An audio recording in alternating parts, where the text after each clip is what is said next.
Okay students, class 10 maths exercise 8.1 NCERT यानी कि हम ट्रिग्नोमेट्री का टॉपिक तैयार कर रहे हैं। ट्रिग्नोमेट्री एक बहुत ही इंपॉर्टेंट टॉपिक है जिसमें स्टूडेंट्स को ज़्यादातर प्रॉब्लम्स आती है क्योंकि उन्हें समझ नहीं आता तब। लेकिन अगर आप ध्यान से सुनेंगे, अच्छे से समझेंगे तो आई होप कि आपको ये टॉपिक, इस वीडियो को पूरा अगर आप देखते हैं, कंप्लीट पूरा वीडियो देखने के बाद आपको ये एक्सरसाइज बिल्कुल बहुत अच्छा लगने लगेगी। इस एक्सरसाइज को सॉल्व करने से पहले आप एक्सरसाइज 8.1 इंट्रोडक्शन नाम से जो टॉपिक मैंने बना रखा है, प्लेलिस्ट में मैंने वीडियो ऐड कर रखा है, तो आप पहले 8.1 का इंट्रोडक्शन देख करके फिर इसको देखेंगे तो और ज़्यादा अच्छे से समझ में आएगा। करते हैं start. In triangle ABC right angled at B if it is mentioned that right angled at B, इसने कहा है कि B पे राइट एंगल बनाना है तो फिर आपको B पे राइट एंगल 100% बनाना ही पड़ेगा। अगर यहाँ कुछ भी मेंशन नहीं हो कि किस पर राइट एंगल है तो फिर आपकी इच्छा से आप किसी पे भी राइट एंगल लगाएंगे, ए पे, बी पे, सी पे। But if it is mentioned in the question that right angle at B, then you have to mention the B at 90 degree at B. A B equal to 24, A B पे 24 centimetre, B C 7 centimetre, B C 7। A और C को कहाँ लिखे, यहाँ तो mention नहीं है, कहीं भी लिख दो। बी को कंपलसरी 90 बनाना जरूरी है, ए यहाँ लिखो चाहे सी लिखो, ए यहाँ लिखो चाहे सी लिखो। ओके, अगर आप पूरा वीडियो अच्छे से देखते हैं तो मेरी गारंटी है कि आपको सारे क्वेश्चन बहुत अच्छे लगने लगेंगे। साइन ए फाइंड कीजिए और इंट्रोडक्शन वीडियो जरूर देख लीजिएगा प्लीज। साइन ए, जब भी ये यहाँ मेंशन करेगा एंगल, अब इसको देखते फर्स्ट ऑफ ऑल आपको डिसीजन लेना है कि एक्यूट एंगल किस पर बोल रहा है, ये ए पर। एक्यूट एंगल को ये ए पर बोल रहा है, यानी कि आप यहाँ पर इस जगह साइन बना देंगे इस तरीके से। क्या बनाना जरूरी है? नहीं है जरूरी, बस ध्यान रखना जरूरी है माइंड में कि ए एक्यूट एंगल है मेरा, तो मैंने बना दिया था कि मुझे ध्यान रहे।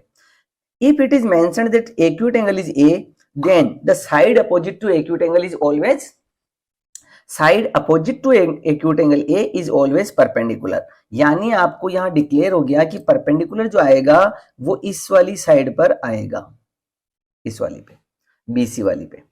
तो फिर इसका मतलब बेस कौन हो जाएगा? बेस इस तरफ हो जाएगा।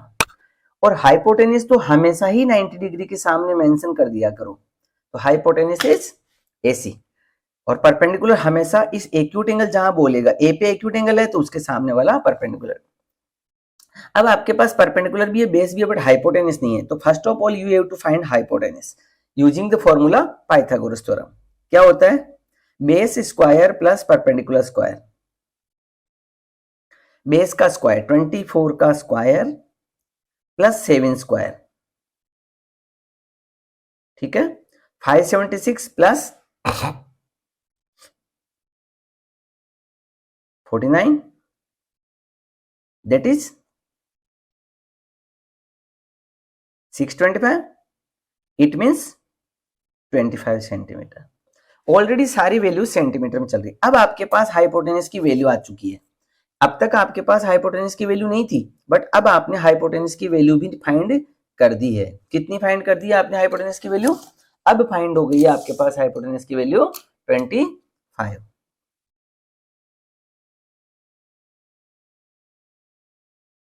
अब फाइंड क्या करना, क्या है आपको फाइंड करना? साइन ए, साइन ए, साइन ए, साइन का फॉर्मूला होता है P/H। फॉर्मूले कहां से याद होंगे?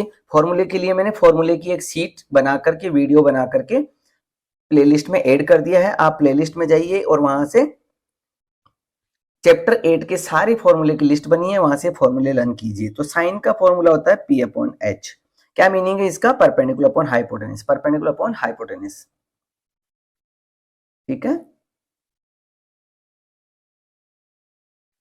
ये हमेशा ट्रिग्नोमेट्रिक रेशियोज होते हैं, यानी कि सेंटीमीटर कट जाएगा, सिर्फ रेशियो बचेगा। रेशियो है 25, 7/25। नेक्स्ट इज कोस ए। कोस का फॉर्मूला होता है B/H, base upon hypotenuse. Centimetre से सेंटीमीटर कट जाएगा तो reminder ratio is 24/25। Question second, sine C cos C. Question को पढ़ते डिसाइड कर लीजिए कि एक्यूट एंगल कौन है। एक्यूट एंगल यहाँ पर है C, यानी कि मैं C पर यहाँ एक्यूट एंगल बना देता हूं। चाहो तो यहाँ थीटा लिख दो, कोई फर्क नहीं पड़ने वाला है। तो यह एक्यूट एंगल है। मैंने कहा था कि 90 के सामने वाला तो हमेशा ही हर हालत में ही कौन होता है, 90 के सामने वाला तो हर हालत में ही हाइपोटेनस होता है। लेकिन परपेंडिकुलर कौन होता है, जो एक्यूट एंगल यहाँ बोला है उस एक्यूट एंगल के सामने वाली side, side opposite to the acute angle, acute angle के सामने वाली साइड को आप परपेंडिकुलर लिखेंगे। तो फिर इसका मतलब यहाँ बेस में जो भी वैल्यू होगी वो आ जाएगी। अब रही बात की वैल्यू है कितनी, तो यहाँ से देख लेते हैं कि वैल्यू कितनी है। ठीक है, अब आपको एक बात का ध्यान रखना है कि जो गिवन है वो थोड़ी चेंज हो जाएगा, सिर्फ परपेंडिकुलर बदल गया, गिवन की वैल्यू चेंज नहीं हुई है। गिवन की वैल्यू जहां थी अभी भी वही है। क्वेश्चन में BC 7 लिखा था, तो अभी भी BC पे 7 ही लिखा रहेगा, आप उसको चेंज नहीं कर सकते हैं। 24 पहले था अभी भी उतना ही है, 25 पहले था अभी भी उतना ही है। यानी कि देखो पहले 7 सेंटीमीटर जहां था अभी भी है, 24 जहां था वहां भी है, 25 जहां था वहां भी है। तो चेंज क्या हुआ, वैल्यूज थोड़ी चेंज हो गई, नहीं हुई। सिर्फ पहले एक्यूट एंगल यहां था तो ये 7 परपेंडिकुलर बन रहा था, 24 बेस बन रहा था। बट अब की बार परपेंडिकुलर 7 नहीं बन रहा है, अब की बार परपेंडिकुलर बन रहा है 24, क्योंकि एक्यूट एंगल यहां है। 7 की जगह 7 है, 24 की जगह 24 है, 25 की जगह 25 है। चेंज हुआ तो परपेंडिकुलर हुआ है सिर्फ, कि इस बार एक्यूट एंगल कौन है, सी है। सी के सामने वाला जो था वो इस बार परपेंडिकुलर का वर्क करेगा, और ये बेस का करेगा, वो हाइपोटेनस तो फिक्स है। आइए फाइंड करते हैं साइन सी। साइन का फॉर्मूला होता है परपेंडिकुलर अपॉन हाइपोटेनस। परपेंडिकुलर में है 24 अपॉन हाइपोटेनस में है 25। तो यहां पर आपके पास जो रेशियो आ रहा है वो रेशियो आ गया है 24 अपॉन 25। आप अच्छे से सारे वीडियो देखते रहें, समझते रहें। मैं आपको प्रॉमिस कर रहा हूं कि आप अच्छे मार्क्स ला सकते हैं अगर आप पूरे वीडियो को अच्छे से देखेंगे तो। और लैंग्वेज का अच्छे से ध्यान रखें, किस तरीके से आपको लैंग्वेज लिखनी है, डायग्राम बनाना है। बोर्ड के एक्सपीरियंस के आधार से कह रहा हूं कि आपको लैंग्वेज लिखने का ध्यान रखना है, और अच्छे से लैंग्वेज लिखोगे तभी बोर्ड में अच्छे मार्क्स ला पाएंगे। कोस का फॉर्मूला होता है बेस अपॉन हाइपोटेनस। बेस की वैल्यू जो होती है वो आप इसमें से देखेंगे कि पहले तो यहाँ एक्यूट एंगल कौन है, फर्स्ट ऑफ ऑल किसे देखा करेंगे हमेशा, एक्यूट एंगल। एक्यूट एंगल कौन है यहाँ पर, एक्यूट एंगल यहाँ सी है, तो सी एक्यूट एंगल है तो उसके सामने वाला परपेंडिकुलर है, और ये बेस है, ये हाइपोटेनस, यानी कि बेस अपॉन हाइपोटेनस। बेस में कौन है यहाँ पर, बेस में है 7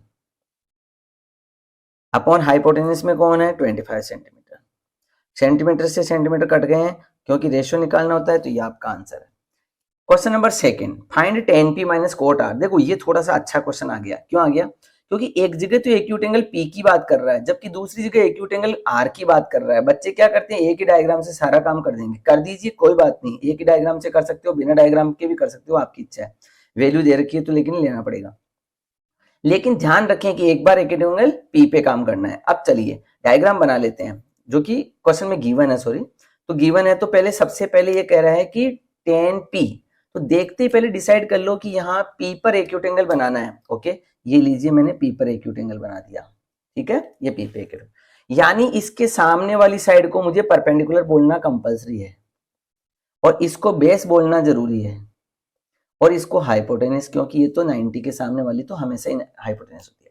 अब परपेंडिकुलर तो है ही नहीं, तो सबसे पहले यहाँ परपेंडिकुलर फाइंड कर लीजिए। आप यहाँ गिवन लिखना चाहें तो इसको देख करके लिख सकते हैं कि पी क्यू कितना है, पी आर कितना है। अगर कोई बच्चा चाहे तो देखो पी क्यू कितना है 12 सेंटीमीटर है, पी आर कितना है 13 सेंटीमीटर है, क्या नहीं है, क्यू आर नहीं है। चलिए, तो अब बेस नहीं है ना, या तो क्यू आर लिख के फॉर्मूला लगा दो या बेस लिख के लगा दो। बेस इक्वल्स टू, बेस का फॉर्मूला पाइथागोरस को ट्रांसपोज करने से क्या बनता है, hypotenuse square minus perpendicular square. Hypotenuse का स्क्वायर, हाइपोटेनस का स्क्वायर, हाइपोटेनस कितना है 13, परपेंडिकुलर का स्क्वायर, ओ सॉरी उल्टा लगा दिया, थीटा के सामने परपेंडिकुलर है, परपेंडिकुलर फाइंड करना था, है ना, और ये बेस हो गया। 13 का स्क्वायर माइनस 12 का स्क्वायर, 169 माइनस 144, ठीक है।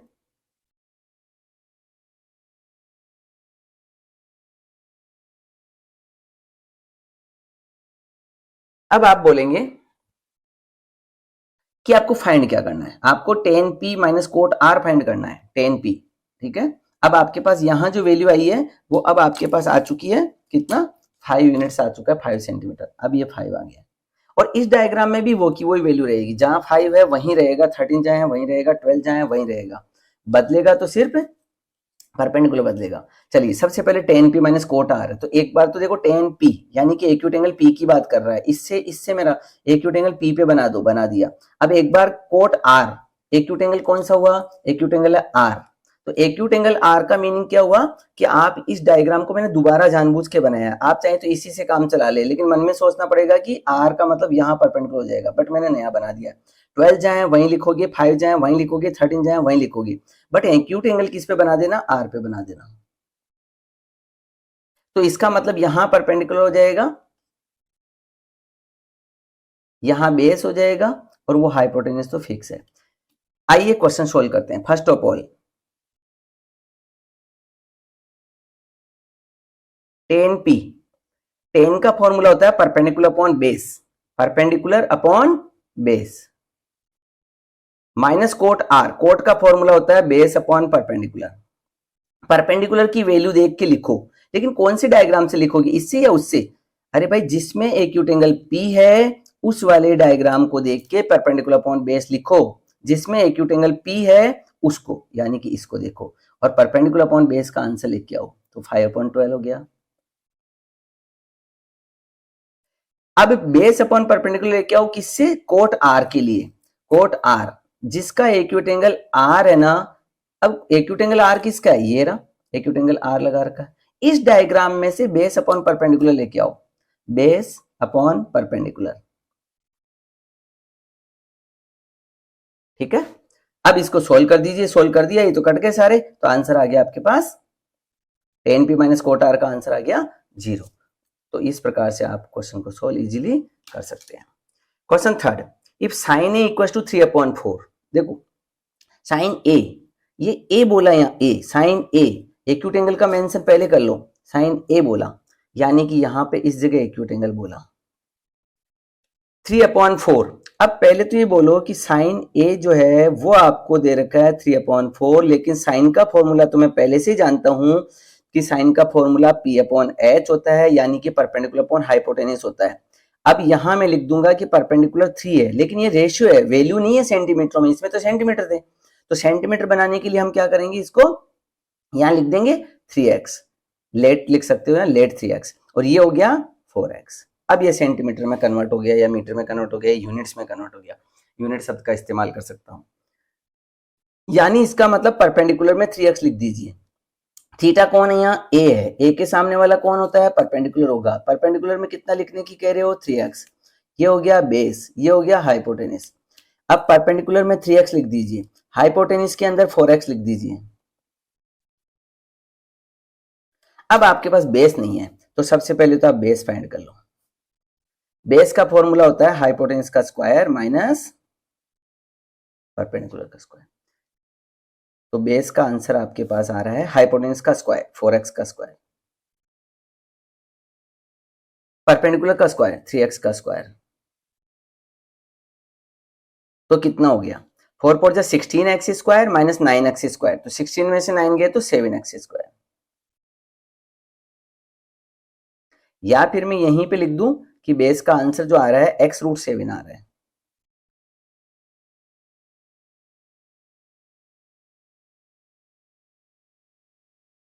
अब आपके पास बेस की वैल्यू आ गई x√7, यहां लिख दीजिए। चलिए चेक करते हैं फाइंड क्या करना है, कोस ए फाइंड करना है, कोस ए। अब बताइए कोस का फॉर्मूला होता क्या है, कोस का फॉर्मूला क्या होता है, बेस अपॉन हाइपोटेनस होता है, बेस अपॉन हाइपोटेनस होता है। चलिए बेस बताइए x√7 अपॉन हाइपोटेनस बताइए 4x, रेशियो का क्वेश्चन है, यानी x से x कट गया, तो फाइनल आंसर क्या बचा, 7/4 बचा। अब आ जाइए टेन ए, टेन का फॉर्मूला क्या होता है, ट्रिग्नोमेट्रिक रेशियो क्या होता है, P/B। परपेंडिकुलर एक्यूट एंगल कौन है, ए ही है, सारे क्वेश्चन में एक्यूट एंगल ए ही है, इसमें देखो 2 बार एक्यूट एंगल था, यहाँ P था या R था, एक बार P पे एक्यूट एंगल था, एक बार R पे है, तो क्वेश्चन को 2 बार डायग्राम बना के किया मैंने, चाहो तो एक डायग्राम से भी कर सकते हो, बस माइंड में थोड़ा ध्यान रखना पड़ेगा। अब यहाँ एक्यूट एंगल ए है, यानी कि सही है, परपेंडिकुलर अपॉन बेस लगाओ, perpendicular upon base 3x upon x√7, x या एक्स कैंसिल आउट, तो 3/√7। ये आपके आंसर्स जो मांगे थे आपसे, रिक्वायरमेंट थी, वो दोनों आंसर्स आपके पास आ चुके हैं।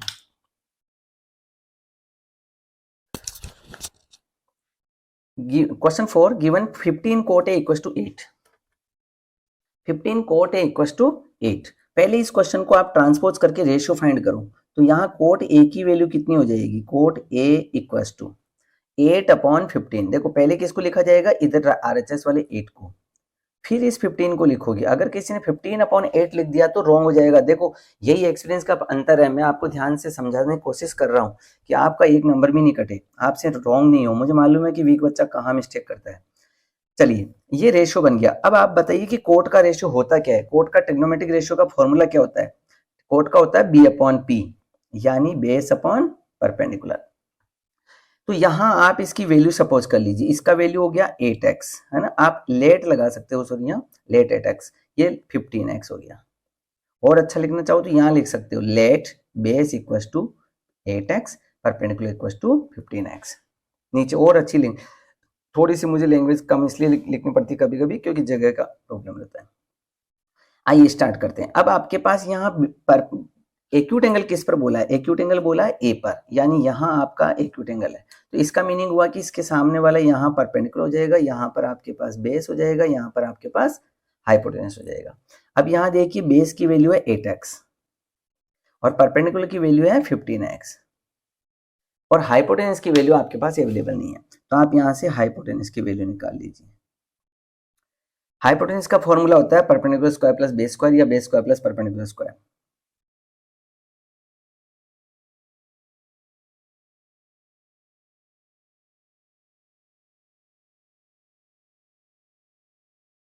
ठीक है, तो ये 64x square plus 225x square. चलिए प्लस कर देते हैं।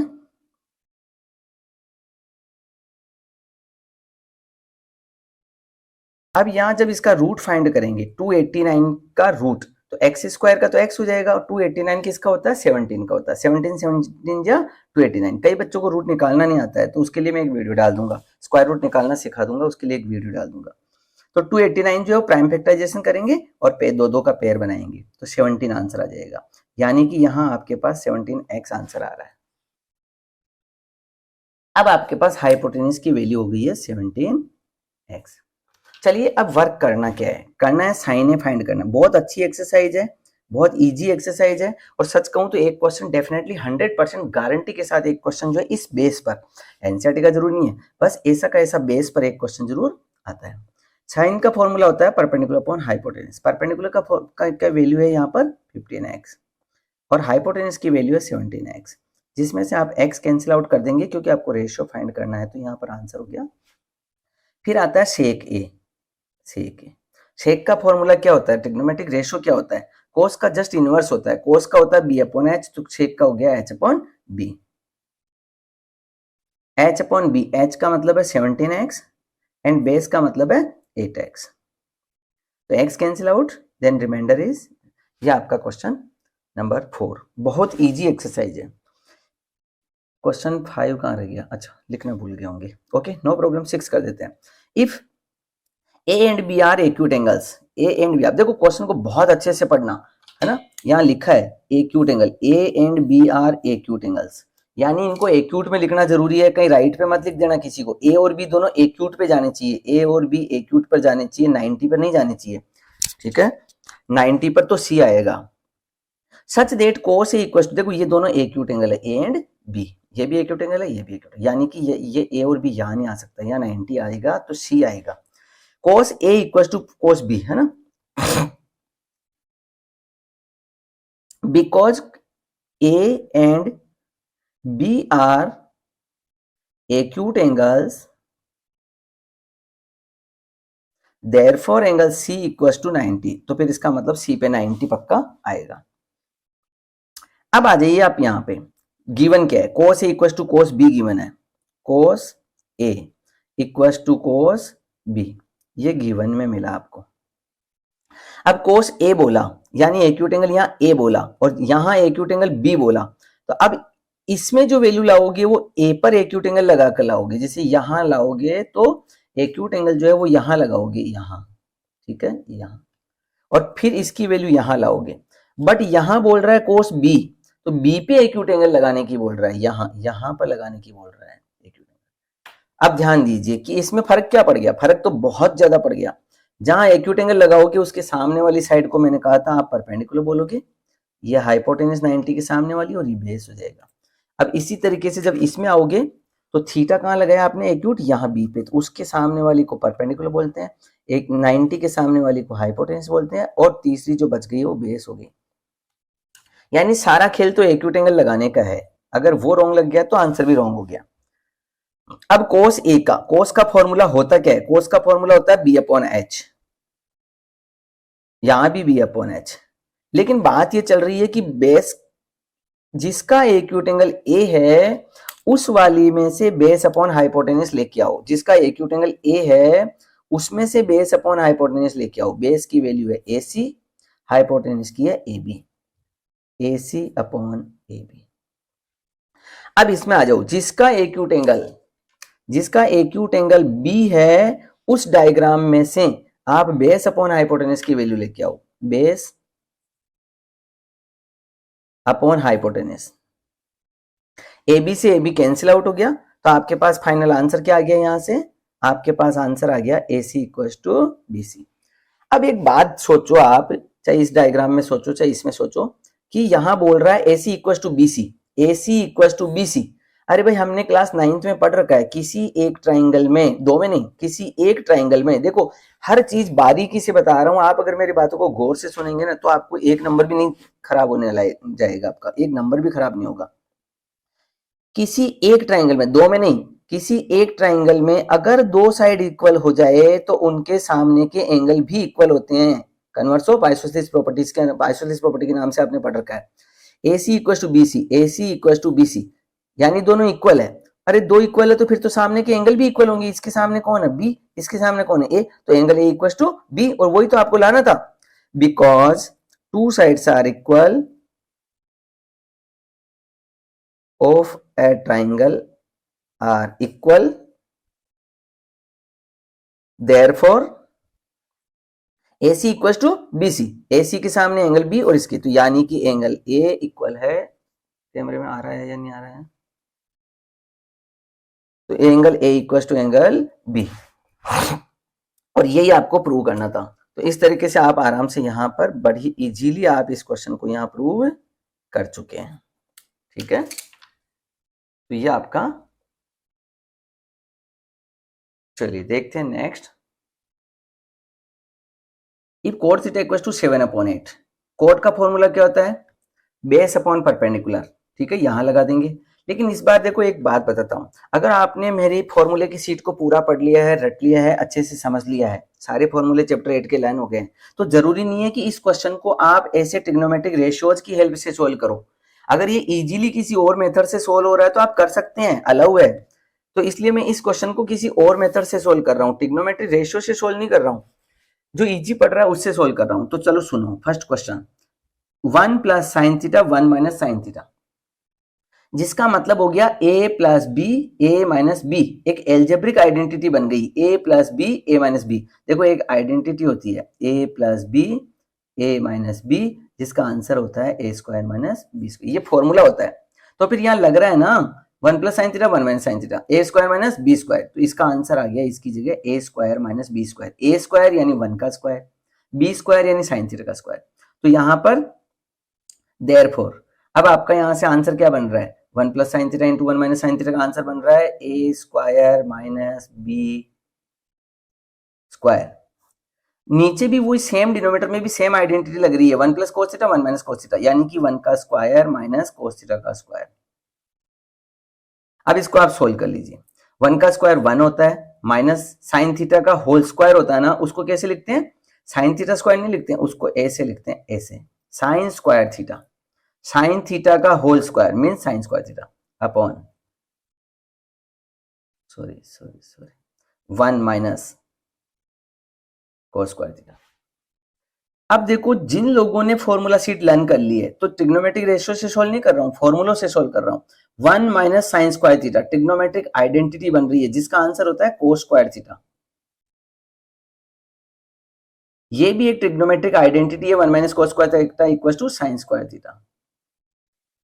लेकिन मैंने फॉर्मूले शीट में लिखा रखा है कि cos theta upon sine theta का जो फॉर्मूला होता है वो कोट थीटा होता है और स्क्वायर लगा हुआ है, तो ये फर्स्ट क्वेश्चन का आंसर है आपका। बट आपको तो वैल्यू रखनी थी कोट थीटा की 7/8, तो इसमें वैल्यू भी रखनी पड़ेगी। मैं इधर की तरफ सोल्व करता हूँ यहाँ, ठीक है, यही कर देता हूँ। कोट थीटा की वैल्यू है 7/8, तो ये मैंने रखी यहाँ 7/8 और ऊपर लगा हुआ स्क्वायर। तो आंसर कितना हो गया, 7 7 जा 49 अपॉन 64। तो ये आपका first question complete. Second part के अंदर आपके, अच्छा मैंने यहाँ लिख दिया है question, okay no problem. Second part है कोट स्क्वायर थीटा, तो ये तो आपको पहले से ही पता है। देखो कोट थीटा की वैल्यू 7/8 और ये स्क्वायर, तो आंसर कितना हो गया, ये आपका क्वेश्चन कंप्लीट। आइए क्वेश्चन नंबर 8 करते हैं।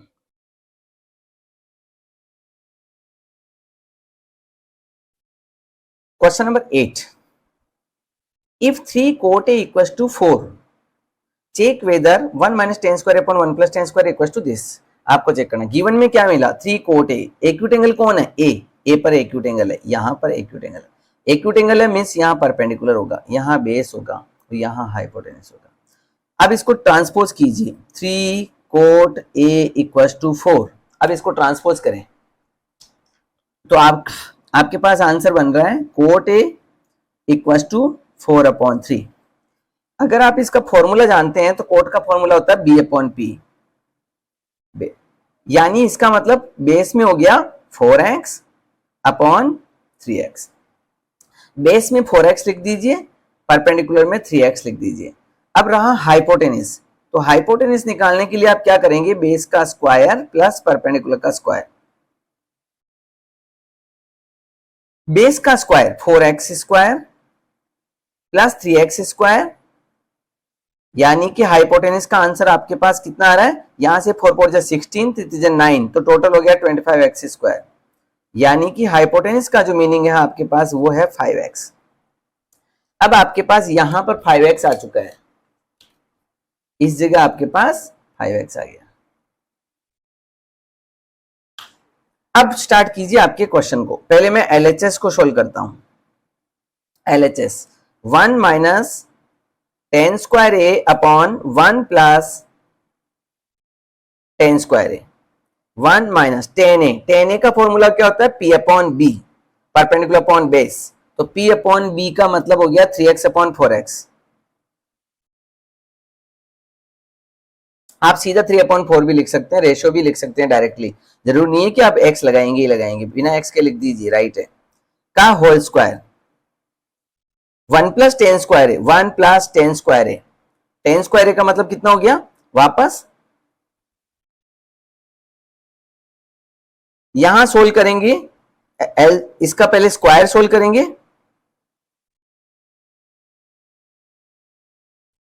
अपॉन में भी, यहां से आपके पास क्या बच रहा है एलसीएम से, 16x square minus 9x square, ठीक है, एलसीएम ले रहे हैं, इधर ले लेता हूं यहां के बजाय, ठीक है, यहां लिख देता हूं 16x square minus 9x square upon 16x square, और अपॉन में है यहां पर एलसीएम आ रहा है 16x square, 16x square plus 9x square, ये आपका स्टेप है, ये कैंसिल आउट। यहां बचा आपके पास 7x स्क्वायर, यहां 25x स्क्वायर, तो फाइनल आंसर 7/25, ये रेशियो है। अब आप कहेंगे जब रेशियो ही लाना था सब कुछ, तो ऐसी कंडीशन में मैं यहाँ x क्यों लगा रहा हूं। हाँ ठीक है, आप चाहें तो बिना x के कर सकते हैं, कोई दिक्कत नहीं है, लेकिन ज्यादा अच्छा तो यही है कि आपके पास जो रेशियो होता है तो उस क्वेश्चन को आप इस तरीके से x में शिफ्ट कर सकते हैं। अब बात आती है RHS की। RHS के अंदर है cos square A minus sine square A। कोस का फॉर्मूला होता है B/H, बेस अपॉन हाइपोटेनिस, यानी कि 4/5। साइन A, साइन का मतलब P/H, 3/5। अब देखो इस बार मैंने x नहीं लगाया है ना, ऐसे कर देता हूं। 4 × 16/25 माइनस 9/25, तो आंसर आ रहा है 7/25। अब आप ध्यान से देखिए कि LHS और RHS दोनों का आंसर सेम आ रहा है क्या, कि LHS का जो आंसर आ रहा था वो और जो RHS का आंसर आ रहा है वो, क्या दोनों सेम है या नहीं है? देयरफॉर, ठीक है, LHS इक्वल्स टू RHS। ये आपका क्वेश्चन नंबर 8 कंप्लीट।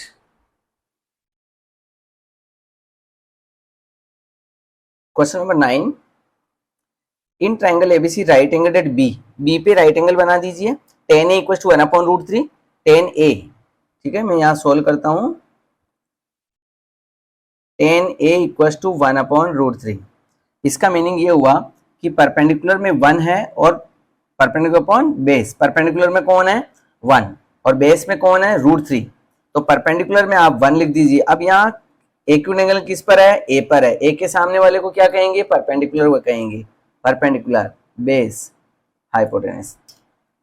परपेंडिकुलर में 1 लिखेंगे और बेस में √3 लिखेंगे, तो आपके पास हाइपोटेनस नहीं है। आप हाइपोटेनस निकालने के लिए क्या करेंगे, बेस का स्क्वायर प्लस परपेंडिकुलर का स्क्वायर लगा देंगे। बेस का स्क्वायर √3 का स्क्वायर प्लस परपेंडिकुलर का स्क्वायर 1 का स्क्वायर, √3 का स्क्वायर यानी 3 और 1 4, तो ये 2 यूनिट्स आपके पास आंसर आ जाएंगे। अब बात आती है यहां पर आपके पास रेशियो ही चल रहा है सारा क्वेश्चन, तो आप रेशियो में सोल्व कर रहे हैं इसको। अब आपको फाइंड क्या करना है, आपको फाइंड करना है साइन ए कोस सी प्लस कोस ए साइन सी, साइन ए कोस सी। अब एक जगह तो क्या है कि एक्यूट एंगल ए पर है और एक जगह एक्यूट एंगल सी पर है, तो दो जगह आपको दो तरीके से काम करने होंगे। आप अगर चाहें तो 2 डायग्राम बनाएं, नहीं चाहें तो एक से भी काम चला सकते हैं। अगर कोई स्टूडेंट एक ही डायग्राम से अपना सारा वर्क करना चाहे तो कोई प्रॉब्लम नहीं है, उसकी प्रैक्टिस पर डिपेंड करेगा। अगर अच्छी प्रैक्टिस है तो आप एक ही डायग्राम से कर सकते हैं। मैं तो समझाने के हिसाब से 2 बनाता हूं, अदरवाइज आप एक से ही काम चला सकते हैं, ठीक है। यहाँ √3 लिखा हुआ है, यहाँ 1 लिखा हुआ है और यहाँ हाइपोटेनस में 2 लिखा हुआ है। अब चेंज क्या हुआ, जब आप सी पर एक्यूट एंगल लगाएंगे, सी पर एक्यूट एंगल लगाएंगे, ठीक है, ए बी सी, अगर आप सी पर एक्यूट एंगल लगाएंगे, यहां पहले किस पर लगाया, ए पर एक्यूट एंगल, तो परपेंडिकुलर वहां है। अब सी पर जब एक्यूट एंगल लगाएंगे तो परपेंडिकुलर यहां हो जाएगा, बेस यहां हो जाएगा और हाइपोटेनस। चलिए स्टार्ट करते हैं। साइन ए कोस सी प्लस कोस ए साइन सी।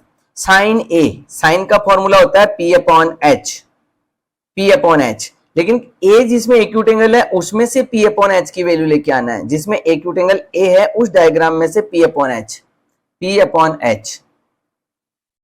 कोस सी, जिसका एक्यूट एंगल सी है, जिसका एक्यूट एंगल सी है, उस वाले डायग्राम में से आपको, उस डायग्राम में से आपको बेस अपॉन हाइपोटेनस लाना है। जिसका एक्यूट एंगल सी है उसमें से कोस का फॉर्मूला होता है base upon hypotenuse, base upon hypotenuse. जिसका एक्यूट एंगल ए है उस डायग्राम में से B/H लाना है, इसमें से B/H। जिसका एक्यूट एंगल सी है उस डायग्राम में से आपको साइन का फॉर्मूला P/H होता है, तो P/H लाना है, ठीक है। अब इसको आप सोल्व कर दीजिए। 1 × 1 1 होता है, 2 × 2 4 होता है, √3 × √3 3 होता है, 2 × 2 4 होता है। एलसीएम ले लेंगे तो एलसीएम 4 आ जाएगा। 4 से 4 कैंसिल, 1 प्लस 4 से 4 कैंसिल 3, 4/4 1 आंसर। तो ये इस तरीके से आप क्वेश्चन को आसानी से सोल्व कर सकते हैं। अब इस सेकेंड क्वेश्चन में आ जाइए। ओके, सेकेंड पार्ट को स्टार्ट करते हैं। कोस ए कोस सी, कोस ए। अब कोस ए यानी कि जिसका एक्यूट एंगल ए है उस डायग्राम में से आप B/H लेके आएंगे। जिसका एक्यूट एंगल ए है, जिसका एक्यूट एंगल ए है उस डायग्राम में से आप बी अपॉन एच, या पहले फॉर्मूला लिख लीजिए अगर आपको डाउट हो तो। देखो कोस का फॉर्मूला क्या होता है, बी अपॉन एच होता है। यहाँ भी कोस का फॉर्मूला बी अपॉन एच होता है। साइन का फॉर्मूला पी अपॉन एच होता है। साइन सी का फॉर्मूला पी अपॉन एच होता है। ये फॉर्मूले लिख लो अगर आपको डाउट है तो। अब देखो जिसका एक्यूट एंगल ए है उसमें से बी अपॉन एच लेके आइए, यानी √3/2। जिसका एक्यूट एंगल सी है उस वाले डायग्राम में से आप बी अपॉन एच लेके आएंगे। जिसका एक्यूट एंगल सी है उसमें से बी अपॉन एच। जिसका एक्यूट एंगल ए है उस डायग्राम में से पी अपॉन एच, यानी इस डायग्राम में से पी अपॉन एच। जिसका एक्यूट एंगल सी है उस डायग्राम में से आप पी अपॉन एच लेके आएंगे। √3 इंटू 1 √3 होता है 4 माइनस √3/4, तो यहां आपके पास answer 0। Question 10, in triangle PQR, right angled at Q. First of all, you have to write Q at right angle. PR plus QR 25. PR plus QR equals to 25. PR plus QR दोनों मिलाकर 25 है। PR plus QR equals to 25। अगर मैं आपसे कहूं कि इसको मैं x सपोज कर लूं, let QR equal to x, किसी भी एक को, चाहे इसको किसी को, let QR equal to x। अगर इस QR को मैं x सपोज कर लूं तो बताओ PR का आंसर कितना बचेगा, 25 माइनस x। देखो PR plus x equal to 25, तो PR equal to 25 minus x। अगर एक को x ले लूं तो दूसरा 25 माइनस x हो जाएगा। अब यहां मैं 25 माइनस x लिख लेता हूं। Now we can easily see that we can use Pythagoras theorem। हम इसमें पाइथागोरस थ्योरम बड़े आसानी से लगा सकते हैं। Now using PGT means Pythagoras theorem in triangle PQR, okay लगा देते हैं। बेस का square plus perpendicular square equals to hypotenuse square. Base यानी कि 5 square plus perpendicular square equals to hypotenuse का square. 25 plus X square equals to, लेकिन यहां पे एक आइडेंटिटी बन रही है a माइनस बी का होल स्क्वायर, जिसका आंसर होता है a square minus 2ab plus B square.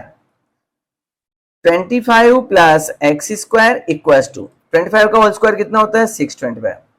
यहां कितना हो गया 50x, x square cancel out, reminder क्या क्या है, देखो माइनस 50x है, मैं ट्रांसपोज कर दूं तो प्लस का 50x हो जाएगा। Already existing 625 minus transpose 25, then reminder 600, x equals to 600। देखो इन दोनों के बीच में क्या साइन है, मल्टीप्लाई। मल्टीप्लाई का नंबर हमेशा कहां जाता है, डिवाइड में जाता है। इसको सॉल्व कर लीजिए, ठीक है। तो x 12 आ गया। अब x किसको सपोज करा था, QR को। QR इक्वल टू x यानी कि 12।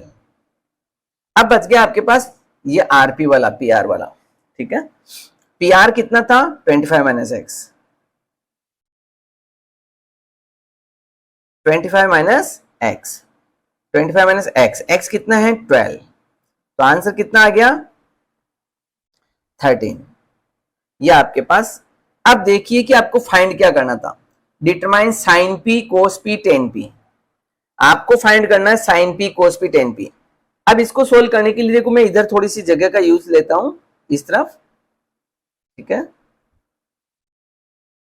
यहां सोल्व करता हूं, इस डायग्राम को मैं यहां रीराइट करता हूं। यहां जब रीराइट करता हूं तो यहां तो ऑलरेडी 5 है, यहां x की जगह में अब क्या लिख दूंगा 12, और 25 माइनस एक्स की जगह में क्या लिख दूंगा 13। अब मैं फिर से मेरे को जो रिक्वायरमेंट है उसे सोल्व करता हूं, ठीक है। देखो मैं इस तरफ सोल्व कर रहा हूं यहां, ठीक है। फर्स्ट ऑफ ऑल मुझे फाइंड करना है साइन p। साइन का फॉर्मूला होता है P upon H perpendicular upon hypotenuse. और एक्यूट एंगल यहां पर किसको लिया है वो जरूर ध्यान रखिएगा। देखो एक्यूट एंगल है यहां पी, ये तो इसके सामने वाला perpendicular, opposite side is perpendicular, base and hypotenuse. Perpendicular upon hypotenuse, perpendicular upon hypotenuse sine P. फिर आपको फाइंड करना है कोस पी, जिसका फॉर्मूला होता है base upon hypotenuse, base upon hypotenuse.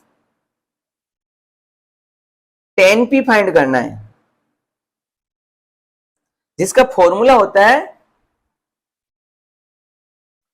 P upon B perpendicular upon base 12 upon 5।